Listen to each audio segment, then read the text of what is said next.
Lesson number 6 for Tuesday, February 7th. Lot's bad decisions.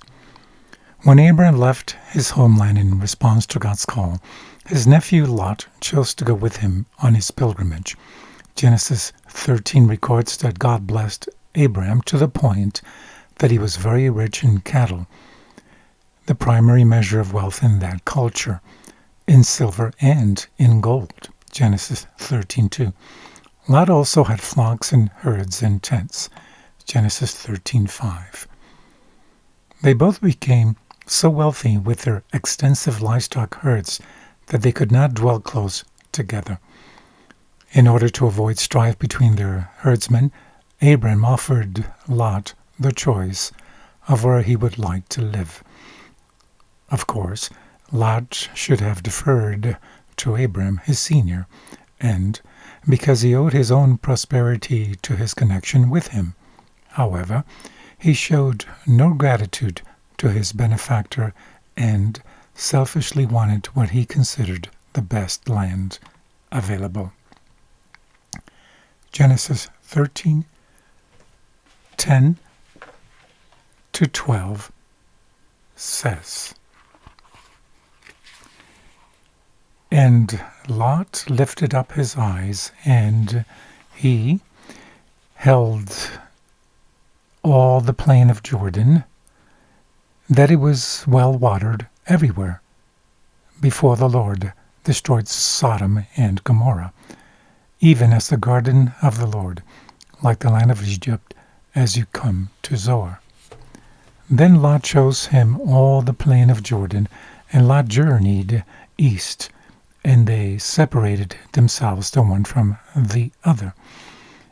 Abram dwelt in the land of Canaan, and Lot dwelt in the cities of the plain, and pitched his tent toward Sodom."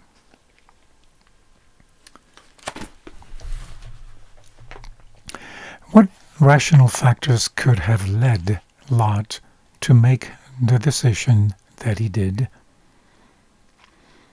However easily Lot could have justified his decision to move to the city, things didn't turn out so great for him. And when Abraham heard about what had happened to him, he didn't say, "Well, too bad, Lot.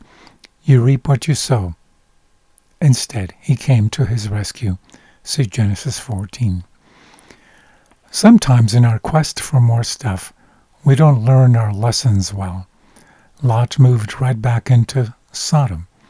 But, in his great mercy, God sent messengers of warning to Lot and his family, letting them know of the pending destruction of these cities. Genesis chapter 18, verses 20 to 33, it says, "And the Lord said, because the cry of Sodom and Gomorrah is great, and because their sin is very grievous, I will go down now and see whether they have done altogether according to the cry of it, which is come to me, and if not, I will know." And the men turned their faces from there, and went toward Sodom. But Abraham stood yet before the Lord, and Abraham drew near, and said, "Will you also destroy the righteous with the wicked? Perhaps there be 50 righteous inside the city. Will you also destroy and not spare the place for the 50 righteous that are therein? That be far from you to do after this manner, to slay the righteous with the wicked, and that the righteous should be as the wicked, and that be far from you. Shall not the judge of all the earth do right?" And the Lord said, "If I find in Sodom 50 righteous inside the city, then I will spare all the place for their sakes." And Abraham answered and said, "Behold now, I have taken upon me to speak to the Lord, which am but dust and ashes. Perhaps there shall lack 5 of the 50 righteous. Will you destroy all the city for lack of 5? And he said, If I find there 45, I will not destroy it. And he spoke to him yet again and said, perhaps there shall be 40 found there. And he said, I will not do it for 40's sake. And he said to him, O let not the Lord be angry, and I will speak. Perhaps there shall 30 be found there. And he said, I will not do it if I find 30 there. And he said, Behold, now I have taken upon me to speak to the Lord. Perhaps there shall be 20 found there. And he said, I will not destroy it for 20's sake. And he said, O let not the Lord be angry, and I will speak yet but this once. Perhaps 10 shall be found there. And he said, I will not destroy it for 10's sake. And the Lord went his way as soon as he had left communing with Abraham, and Abraham returned to his place. What did God tell Abraham was the reason for his visit to the earth? What was Abraham's response to the news that God was planning to destroy the wicked cities? Because of Abraham's concern for Lot and his family, he bargained with God to spare the cities if righteous people could be found in them. He started with 50 and went down to 10. In harmony with his character of love, God never stopped granting mercy until Abraham stopped asking.